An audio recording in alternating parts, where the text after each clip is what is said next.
Somos punidos pelos nossos pecados? Meu amado irmão e irmã, vocês sabiam que é muito difícil as pessoas realmente abraçarem a nova aliança e viver a plenitude da obra consumada da cruz? Jesus mesmo respondeu isso na passagem do vinho novo em odres velhos. Eu já falei sobre isso, mas como disse, certas coisas eu vou repetir para que fique gravado na sua alma. Grande parte das pessoas ouvem as mensagens da graça e da nova aliança, mas continuam com a mentalidade de fazer as suas obras para criar relacionamento com Deus. Elas ficam no coração com aquela cobrança: será que estou fazendo o suficiente para Deus?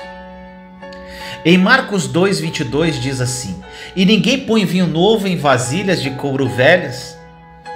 Se o fizer, o vinho rebentará as vasilhas, e tanto o vinho quanto as vasilhas se estragarão. Pelo contrário, põe-se vinho novo em vasilhas de couro novas. Essa passagem, quando Jesus estava se referindo ao vinho novo e aos odres velhos, ele estava se referindo à mistura das duas alianças. A maioria das pessoas vivem assim. O vinho novo representa a nova aliança, enquanto o odre velho representa a antiga aliança da lei, a velha aliança. Você já viu odres velhos? Eles são frágeis, duros, inflexíveis, e essa é a lei. Ela é inflexível. E quando você derrama o vinho novo da graça, da nova aliança, no odre velho da lei, você perderá ambos, porque o odre se estragará e o vinho será derramado. As virtudes da velha e da nova aliança serão canceladas e perdidas. Eu vou contar a história de um irmão em Cristo que serve como exemplo para milhares de cristãos. Um rapaz chamado Robson, um nome hipotético. Ele experimentou uma mistura da lei e graça. Quando ele recebeu sua salvação, com a idade de 17 anos, ele experimentou o amor incondicional pela primeira vez em sua vida, quando a misericórdia e a graça de Deus o invadiram.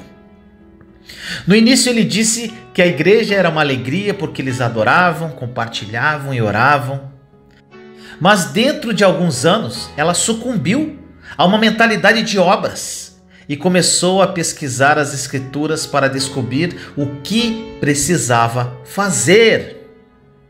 Tendo perdido sua alegria e paz, ele foi atormentado por pensamentos de não fazer o suficiente para Deus. A esperança de Robson reacendeu-se quando ele topou com uma pregação sobre a nova aliança, sobre a graça. Aí ele disse: aquela pequena centelha de esperança mais tarde explodiu em chamas e me libertou. Uau, a graça de Deus é real e não depende de eu fazer o suficiente por Ele. Chega de obras motivadas pela culpa e vergonha que me deixaram exausto, oprimido e esgotado. Minha paz e alegria voltaram 100 vezes mais. E fui capaz de relaxar e desfrutar meu relacionamento com Deus, minha família e minha igreja. Isso não foi tudo, meu irmão, minha irmã. Sua revelação da graça de Deus e da nova aliança colocou uma nova paz e descanso em seu coração, de tal forma que quando a crise econômica o destruiu financeiramente e afetou a sua família, ele escolheu descansar e acreditar que Deus proveria para a sua família. Olha o que ele diz: orei certa manhã, apropriando-me do que já me pertence, baseado somente em sua graça e não em meus esforços.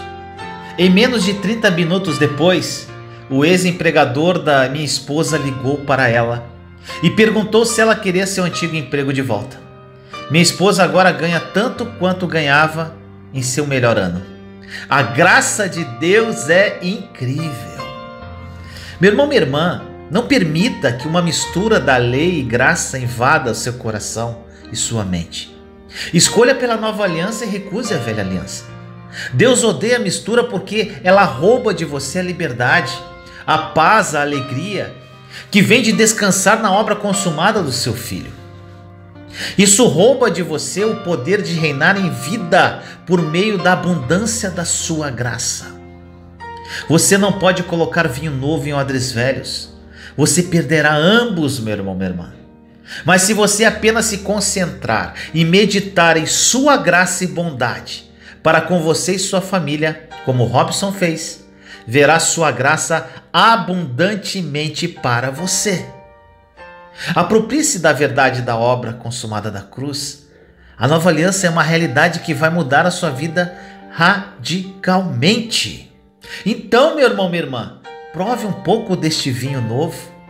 O que acontece é que as pessoas vivem há muito tempo dentro da velha aliança e quando ouvem sobre a nova aliança experimentam um pouquinho, mas não abrem totalmente mão do velho.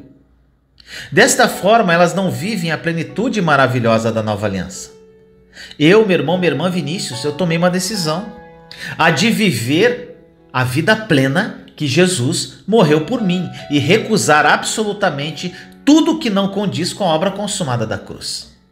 Eu decidi ler a Bíblia com foco na nova aliança, sempre tendo em mente que está consumado. Mas você é livre. Eu peço a Deus que me dê revelação sobre as Escrituras à luz da obra consumada da cruz. Eu não discuto Bíblia com ninguém, pois tenho minhas convicções e sei que a mensagem da nova aliança mexe profundamente com os religiosos.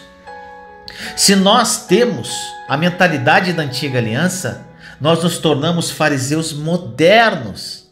Entende isso? Quando nos tornamos fariseus modernos, pensamos que nós somos realmente melhores porque não cometemos alguns pecados que outros cometem. Que eu estou protegido porque eu vou à igreja toda semana. E quem não vai, vai para o inferno.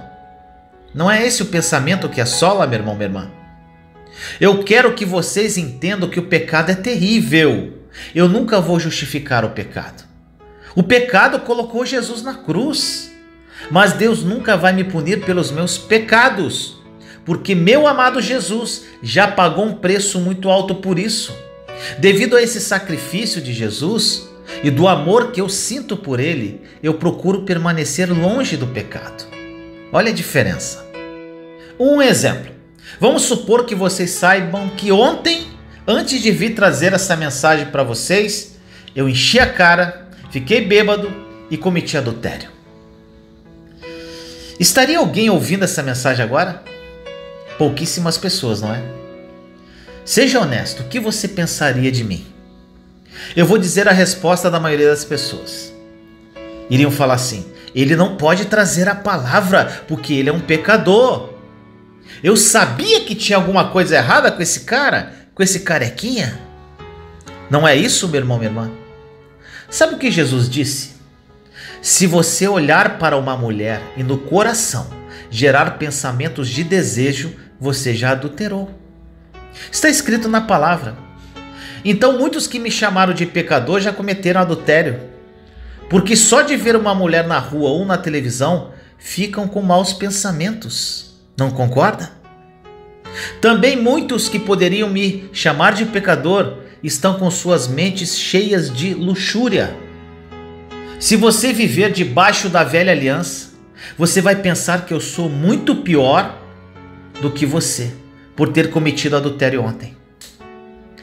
Você viu o tamanho da hipocrisia da velha aliança? É isso que ela cria. Sabemos neste caso que ambos estão errados. Mas eu estou dando este exemplo esdrúxulo para gerar um impacto na tua mente, para te levar a refletir de como eu e você somos hipócritas, porque estamos acostumados a viver no automático, como a velha aliança nos ensinou. Em 1 João 4,20 diz: se alguém afirmar eu amo a Deus, mas odiar o seu irmão, é mentiroso, pois quem não ama seu irmão a quem vê, não pode amar a Deus a quem não vê. Deus olha no mais profundo do seu coração e Jesus removeu a nossa antiga aliança.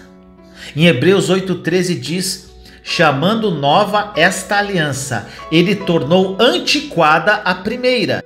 O que se torna antiquado e envelhecido está a ponto de desaparecer. Ou seja, a antiga é obsoleta, antiquada, está terminada, já acabou, tchau, bye bye. Em Hebreus 8,10 diz: Esta é a aliança que farei com a comunidade de Israel depois daqueles dias, declara o Senhor.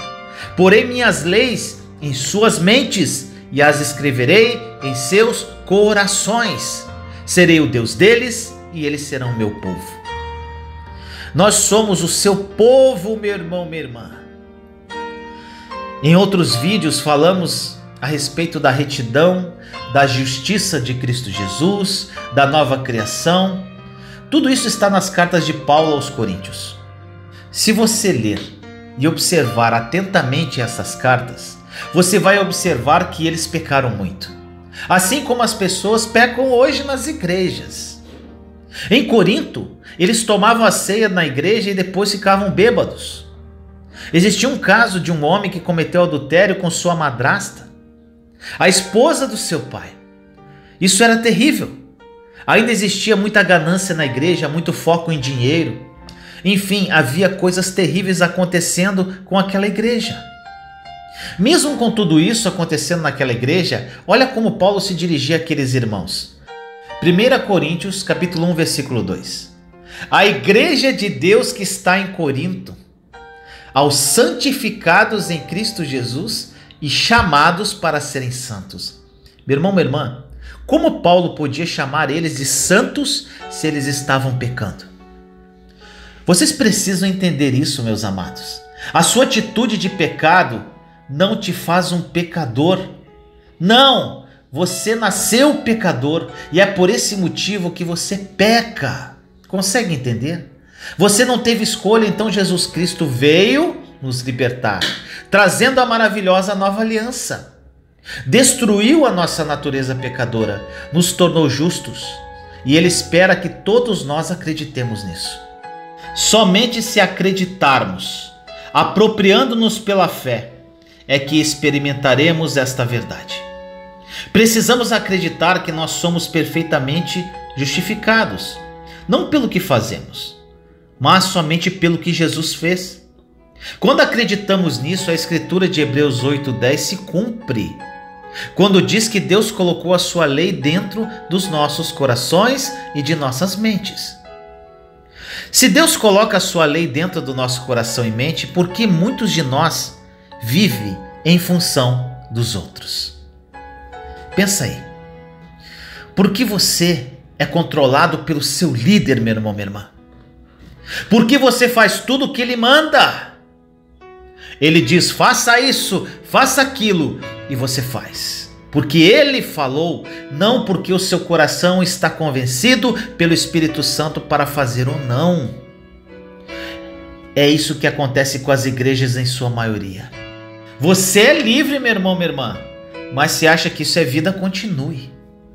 O que você precisa saber definitivamente, você é nova criatura, você é perfeitamente justificado. As leis do Senhor estão no seu coração, então siga o seu coração. Pare de ficar perguntando, pode isso, não pode aquilo. Vinícius, pode fazer isso? Vinícius, pode fazer aquilo? Aquilo não pode? Será que pode isso? Gente, quem me procura perguntando isso, eu simplesmente falo. Meu irmão, minha irmã, se eu falar que pode ou não pode, você vai deixar de fazer ou fazer porque o Vinícius falou. Então pergunte ao Espírito Santo, porque ele convence o coração, ele revela a verdade. O Vinícius pode falar até que seja a verdade para você, mas você não vai estar convencido. Então, ele habita em você, pergunte para ele e ele vai te mostrar a verdade. Meu irmão, minha irmã, faça aquilo que traz vida para você, não faça aquilo porque você não é permitido. Faça porque você ama a Deus. Você precisa entender que na nova aliança nós andamos apenas por uma lei, que é a lei do amor. É isso que a Bíblia diz. Eu te amo, então eu não vou te machucar. Eu amo todos vocês, eu não vou tirar a vida de ninguém. Eu amo a Mindocas, a Fernanda, o Dácio, a Mari, o Peixoto, tantas pessoas que eu conheci através do canal. Enfim, todos vocês aqui do canal, o mundo precisa mais de Deus. Então eu não vou roubar nada de vocês. Eu não quero fazer nada que desagrade meu Deus. Então eu apenas amo. Eu recebo o amor ágape dele e simplesmente amo cada um que passar pela minha vida. Enquanto você viver pela lei, pela velha aliança, o pecado vai controlar a sua vida. Romanos 6, versículos 10 a 12 diz: porque morrendo, ele morreu para o pecado uma vez por todas, mas vivendo vive para Deus. Da mesma forma, considerem-se mortos para o pecado, mas vivos para Deus em Cristo Jesus. Portanto, não permitam que o pecado continue dominando seus corpos mortais, fazendo que vocês obedeçam aos seus desejos.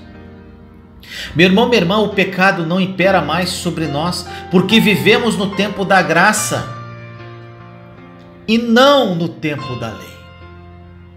E o que isso quer dizer? Toda vez que você tenta ficar de bem com Deus através da lei, o pecado vai te controlar. Agora, se você viver pela graça, você pode dizer: eu sou justo, eu sou nova criatura, eu sou amado, eu sou aceito, eu sou abençoado, eu tenho fé. Assim o pecado perde o seu poder. Agora preste atenção.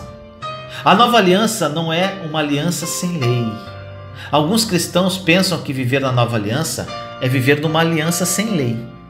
Não quer dizer que nós podemos fazer qualquer coisa e Deus não se importa. Não é isso. Deus corrige seus filhos, assim como um pai. E isso é óbvio que Ele faz porque Ele nos ama muito. Deus não nos pune porque Ele puniu Jesus, mas com certeza Ele vai corrigir-nos. Isso é algo muito difícil de muitos cristãos entenderem. Deus disciplina os filhos que Ele ama e não os castiga. Para mim é muito fácil de entender porque eu vivo tudo através da nova aliança. Se você estudar Hebreus 12, vai entender o que eu estou falando. Você precisa entender a diferença entre punição, disciplina e consequências. Essas três ações podem ser bem confusas para aqueles que estão começando a entender e andar na nova aliança.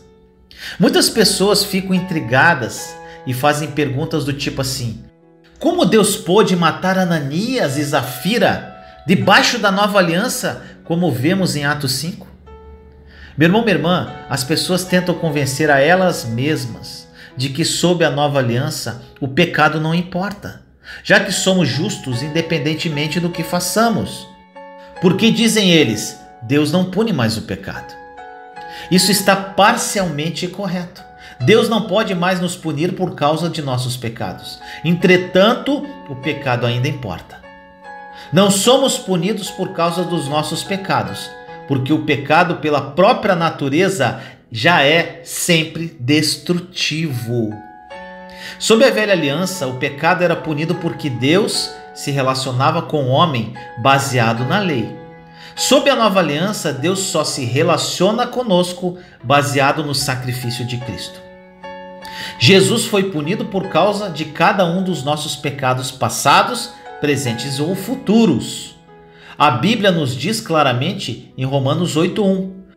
Portanto, não há agora nenhuma condenação para os que estão em Cristo Jesus. Não pode haver e jamais haverá qualquer punição para qualquer pecado na nossa vida, mas pode ter certeza que haverá disciplina. Hebreus 12:11 diz: e na verdade toda correção ao presente não parece ser de gozo, senão de tristeza, mas depois produz um fruto pacífico de justiça nos exercitados por ela. Gente, esse assunto é muito importante e pode ajudar você em sua caminhada. São definições que as pessoas confundem muito e com isso possuem uma imagem errada de Deus. E eu fico profundamente triste quando as pessoas definem Deus de uma forma deturpada e com uma imagem ruim do que Ele verdadeiramente é. Eu digo isso porque por muito tempo eu tive essa visão errada. E sei como isso é destruidor e faz com que não vivamos um relacionamento íntimo com Ele. Isso fez com que minha vida, por um tempo, fosse muito difícil.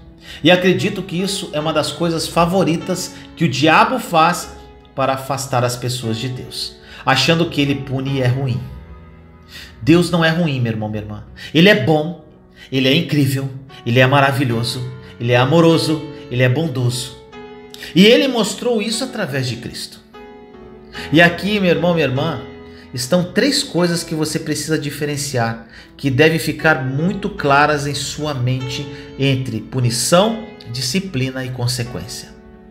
As pessoas desestruturam a sua vida cristã porque confundem esses 3 conceitos, especialmente quando as pessoas aprendem sobre a graça e a nova aliança. Muitos pastores dizem que não gostam da mensagem da graça porque alegam que as pessoas agora pecam muito mais. Meu irmão, minha irmã, isso é totalmente sem sentido. Na verdade, essas pessoas não pecam muito mais. Elas só não escondem os pecados como escondiam antes. Elas eram fariseus antigamente e hoje são honestos. Eles costumavam pecar e esconder isso em secreto, mas agora não fazem mais isso em secreto porque sabem que Deus os ama. O que precisamos ter revelação é que punição é algo muito diferente de disciplina e consequência. Deixa-me te fazer uma afirmação que é muito verdadeira. E se você não aplicar da forma correta, vai causar a você muitos transtornos. E essa é a afirmação. Na nova aliança, Deus nunca nos pune por nossos pecados. Isso é verdade. Mas a conclusão que muitos têm é que em função de Deus não me punir mais, eu posso fazer o que eu quiser. Isso é um pensamento muito errado. Infelizmente, o que vemos hoje é muito triste. O grande motivo que os cristãos não pecam é para que não sejam punidos por Deus. Sabemos que Jesus já foi punido por tudo o que eu e você fizemos de errado e por todos os nossos pecados. Isso é uma verdade. Agora, a ideia que o pecado não importa mais não é verdade. Algo que podemos dizer que desestrutura muito a cabeça das pessoas religiosas é que ninguém vai para o inferno porque ele é pecador ou porque ele peca. Você não vai para o inferno porque você peca, porque o pecado foi pago através do sacrifício de Cristo na cruz. A Bíblia nos diz em 2 Coríntios 5 que Deus já reconciliou o mundo consigo mesmo e isso já aconteceu. Olha o que diz em 2 Coríntios 5,19. Ou seja, que Deus em Cristo estava reconciliando consigo o mundo, não lançando em conta os pecados dos homens, e nos confiou a mensagem da reconciliação. Meu irmão, minha irmã, isso já está concluído. Então, o pecado não é o problema. O problema é a rejeição do sacrifício da cruz. Precisamos compreender que punição não é algo que nós cristãos vamos enfrentar. Haverá o dia do julgamento onde aqueles que rejeitaram o sacrifício da cruz serão punidos. 2 Pedro 2,9 diz: vemos, portanto, que o Senhor sabe livrar os piedosos da provação e manter em castigo os ímpios para o dia do juízo. Concluímos que haverá um dia do juízo para o ímpio, para o injusto, mas somente porque eles rejeitaram a obra consumada da cruz. Há 2 categorias aqui: as pessoas que são de Deus, os piedosos e os ímpios. Os ímpios não são ímpios porque eles fazem coisas erradas, mas porque eles não aceitaram a justiça de Jesus através da cruz. Você não é justo porque é uma boa pessoa, mas você é justo porque Cristo te fez justo. Existe uma grande diferença entre punição, disciplina e consequência. E isso precisa ficar muito claro em seu coração. A punição, meus irmãos e irmãs, para nós cristãos é como consequência dos nossos pecados. A punição não vem de Deus, vem do próprio pecado. Que isso fique claro. Cristãos nunca serão punidos em função dos seus pecados, mas como consequência deles. Não é Deus que te pune, você mesmo que se pune. Muitos cristãos têm a ideia errada de que Deus pune, enquanto ele já puniu Jesus na cruz por todos os pecados. E aqui está um grande ponto importante. As pessoas confundem a punição com a disciplina de Deus. Hebreus 12,6 diz: pois o Senhor disciplina quem ama e castiga todo aquele a quem aceita como filho. Muitos cristãos ficam assustados com esta passagem, achando que Deus pune seus filhos. Precisamos compreender profundamente a diferença entre punição e disciplina. Devemos entender que as consequências de nossas escolhas não têm nada a ver com Deus. O seu coração deve ter a revelação desta verdade, que o pecado não foi encoberto, mas ele foi removido. Na Nova Aliança diz que Deus não se lembra mais dos nossos pecados. Pouquíssimos cristãos têm revelação desta verdade. Não há evidências na Bíblia que Deus esqueceu os pecados que você cometeu. O que a Nova Aliança diz é que Deus não se lembra mais dos nossos pecados. Ele não esqueceu, mas ele fez a escolha de não se lembrar mais, porque isso já foi pago. Colossenses 2,14 diz: e cancelou a escrita da dívida, que consistia em ordenanças e que nos era contrária. Ele a removeu, pregando-a na cruz. Você não pode ser punido por aquilo que já foi pago, meu irmão, minha irmã. Isto já está na cruz, está concluído, está feito, está consumado. Lembre-se disso. Você nunca mais será punido pelo seu pecado, porque Deus fez a escolha de não se lembrar. Deus nunca vai te punir, pois do contrário, ele seria injusto. Preste atenção para que isso fique bem claro em sua mente, com relação a 3 diferenças básicas entre punição e disciplina. A primeira diferença entre punição e disciplina está no caráter de Deus. Na punição, Deus age como um juiz, mas na disciplina ele age como um pai. Perceba que Deus tem que agir como um juiz. Ele é o criador de todas as coisas. Ele me criou, criou você. Deus é justo, reto, perfeito, mas ele também é amor. Então, qualquer coisa que vá além do perfeito amor tem que ser punido. Justiça sempre demanda uma punição. Que fique claro que esse juízo será exercido depois que Jesus voltar no dia do julgamento. A Bíblia diz que o trono de Deus é justiça e retidão. E se você entender isso, você entenderá também que a justiça requer uma punição. Isso tem que acontecer. Na punição, Deus não age como um pai, ele age como um juiz. Mas escute isso, se você é um cristão, se você está na Nova Aliança, através da obra consumada da cruz, Deus nunca vai agir com você no seu caráter de justiça, porque você já é justificado em Cristo Jesus, entende? Romanos 5,1 diz: tendo sido, pois, justificados pela fé, temos paz com Deus por nosso Senhor Jesus Cristo. Ou seja, ele só vai me tratar com o caráter de um pai. Ele não age como um juiz para com seus filhos, mas ele age como um juiz para aqueles que rejeitaram a obra consumada da cruz. Está consumado, o preço já foi pago. Não há punição para os cristãos, isso já aconteceu na cruz. O caráter de Deus é muito diferente na punição e na disciplina. Num ele age como um pai, no outro ele age como um juiz. Num ele age de forma justa, no outro de forma amorosa. Hebreus 10, versículos 10 a 14. Pelo cumprimento dessa vontade, fomos santificados por meio do sacrifício do corpo de Jesus Cristo, oferecido de uma vez por todas. Dia após dia, todo sacerdote apresenta-se e exerce os seus deveres religiosos repetidamente. Oferece os mesmos sacrifícios que nunca podem remover os pecados. Mas quando este sacerdote acabou de oferecer para sempre um único sacrifício pelos pecados, assentou-se à direita de Deus. Daí em diante, ele está esperando até que os seus inimigos sejam colocados como estrado dos seus pés, porque por meio de um único sacrifício, ele aperfeiçoou para sempre os que estão sendo santificados. Essa passagem é incrível. Na velha aliança, o sacerdote oferecia repetidos sacrifícios no tabernáculo, para que os pecados do povo fossem perdoados. Cabe uma observação que no tabernáculo não havia lugar para o sacerdote sentar. E aqui nesta passagem diz que quando o sacerdote, Jesus, ofereceu para sempre um único sacrifício, ele assentou-se à direita de Deus. Jesus foi o sacrifício perfeito, o único para sempre.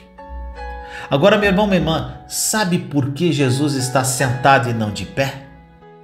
Na Bíblia diz que Jesus se assenta na destra do Pai até que os inimigos sejam vencidos. Presta atenção nisso. Talvez seu pai te punia quando você fazia coisas erradas. E em função ao que o seu pai te fazia, pode ser que uma mensagem foi escrita em seu coração que Deus também te pune. Mas isso não é verdade. Deus não está te punindo agora pelo seu pecado. Nenhum cristão será punido porque Jesus se assentou.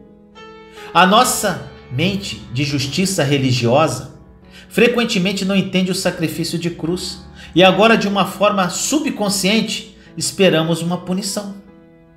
Achamos que devemos ser punidos pelo nosso pecado e quando isso não acontece, nos boicotamos. Rejeite isso, meu irmão, minha irmã, por misericórdia. Deus puniu Jesus e não há mais punição para os cristãos. Ele nunca agirá como juiz com você, mas apenas como um pai. A segunda diferença entre punição e disciplina é o recipiente. O que é recipiente? É quem recebe. O recipiente da punição de Deus é o inimigo dele. O recipiente da sua disciplina é o seu filho. Meu irmão, minha irmã, você sabia que ninguém precisa sair desse mundo como inimigo de Deus? Sabe por quê? Porque Jesus já pagou para que você fosse reconciliado com Deus. Muitos pensam que Deus é inimigo do pecador, o que não é verdade. Deus não é inimigo do pecador, mas o pecador que é inimigo de Deus. E o pecador somente é o inimigo de Deus porque ele rejeita o sacrifício de Jesus. Mas se você for cristão, você é um filho, e um filho nunca é o recipiente da punição. Somente inimigos são recipientes da punição. Colossenses 1:21 diz: antes vocês estavam separados de Deus e em suas mentes eram inimigos por causa do mau procedimento de vocês. Não sei de onde tiram que Deus era inimigo das pessoas, meu irmão, minha irmã. Se Deus fosse inimigo das pessoas, ele teria eliminado as pessoas desde o princípio. As pessoas que são inimigos dele e não o contrário.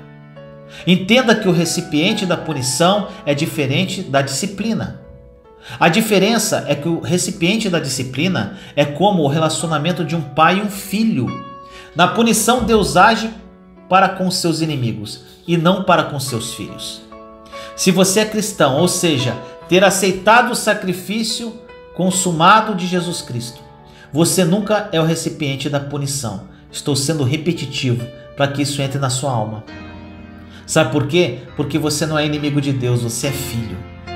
Romanos 5, versículo 10 diz: se quando éramos inimigos de Deus fomos reconciliados com Ele, mediante a morte de seu Filho, quanto mais agora, tendo sido reconciliados, seremos salvos por sua vida. Olha o que Paulo diz: quando éramos inimigos, hoje somos reconciliados. Irmão e irmã, está consumado. Esta inimizade entre você e Deus já cessou. Você precisa ter revelação disso com todo o seu coração. Que uma vez que você não é inimigo, não há mais punição para você, porque somente o inimigo recebe punição. É uma pena que muitos cristãos tenham muito medo de serem punidos por Deus. Deus não pune seus filhos e nem seus inimigos agora, porque os inimigos ainda podem se tornar filhos. Hoje Deus não está sendo juiz de ninguém. Um dia chegará onde Ele será o juiz. Mas eu e você nunca seremos punidos. Nós nunca seremos recipientes da sua punição, porque não somos os seus inimigos. Eu espero que isso esteja bem claro no seu coração. A terceira diferença entre punição e disciplina é o propósito. A punição é algo que retribui, é uma reação, enquanto a disciplina é redentora. Para você entender melhor, a punição é fruto da ira de Deus e a disciplina flui do amor de Deus. Mas no início você sempre disse que Deus não está irado porque a ira foi depositada em Jesus? Meu irmão, minha irmã, é por isso que Deus não está punindo ninguém neste tempo presente. Mas todos que rejeitam o sacrifício de cruz, eles rejeitam o amor e nada mais resta para eles do que a ira de Deus. Mas isso não acontecerá agora neste tempo, mas sim no dia do juízo. Enquanto isso, esses injustos têm a oportunidade de se tornarem filhos. Caso voltem-se para Deus, aceitando Jesus como seu único Senhor e Salvador, e acreditando no seu sacrifício de cruz. Está entendendo? Com relação ao mal e ao pecado, haverá uma retribuição. Não há o bem para o pecador quando ele é punido por Deus. A punição não é para fazer o bem ao pecador, mas para a sustentação da natureza justa de Deus. Você consegue ver a diferença? Se Deus não sustenta a sua natureza justa, ele seria um Deus estranho. Não acha?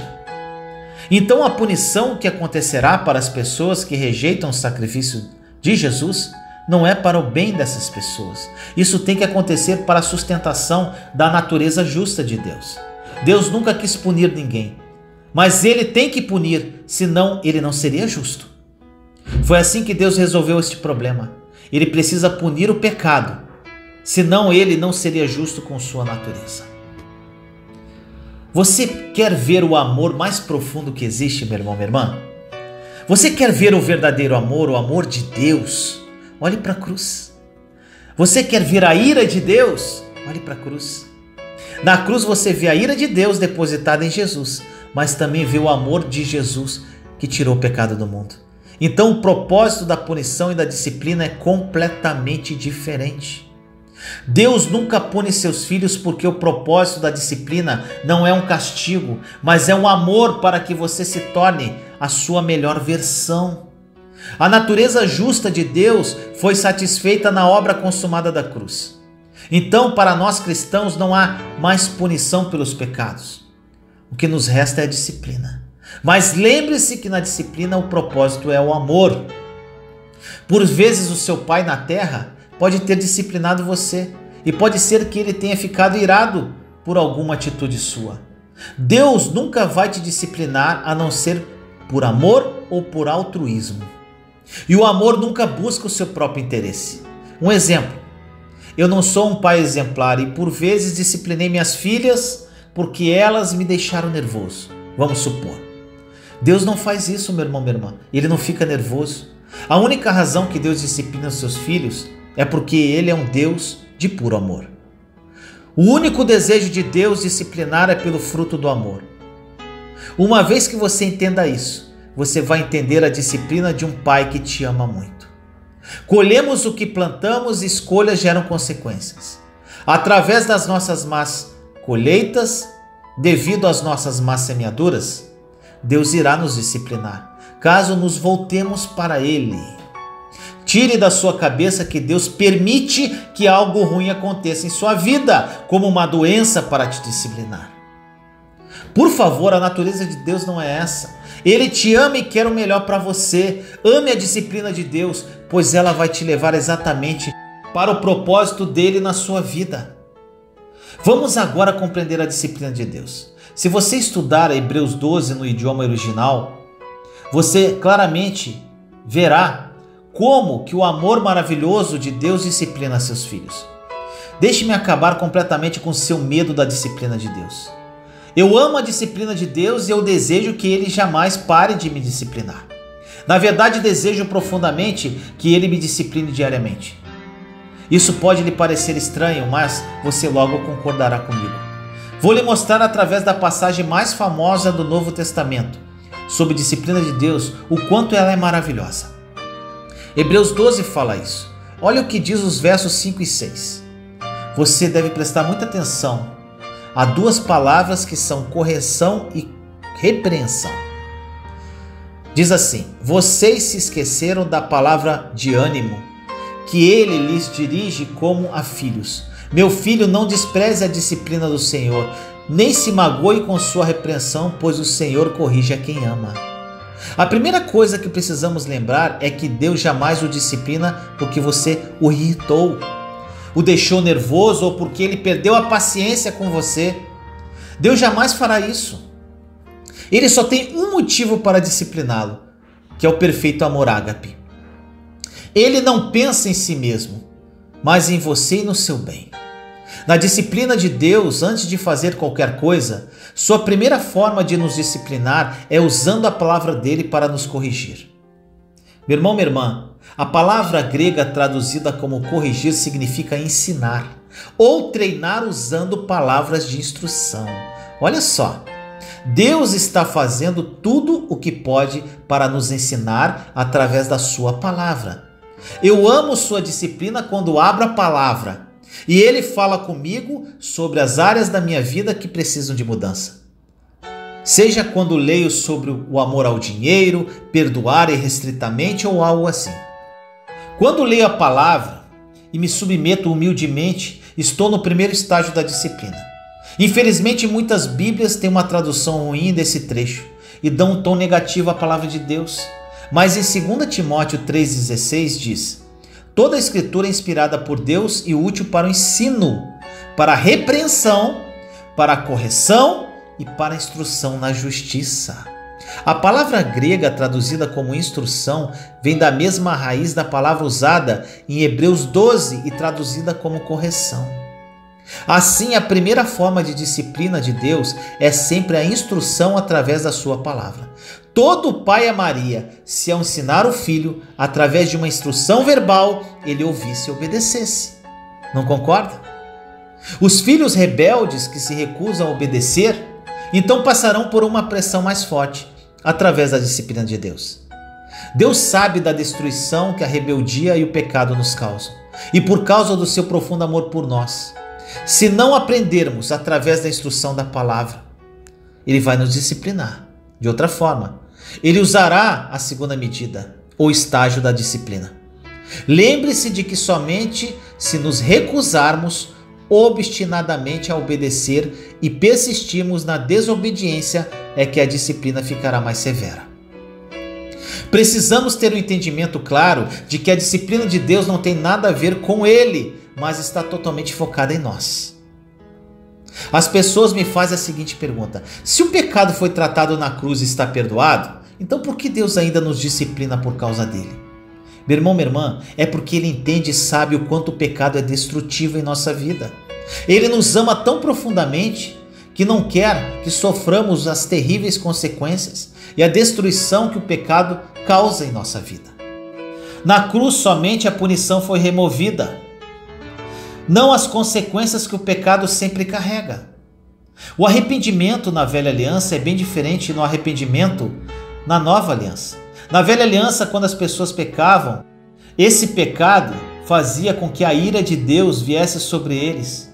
Então tinham de se arrepender, recordando o pecado que haviam cometido.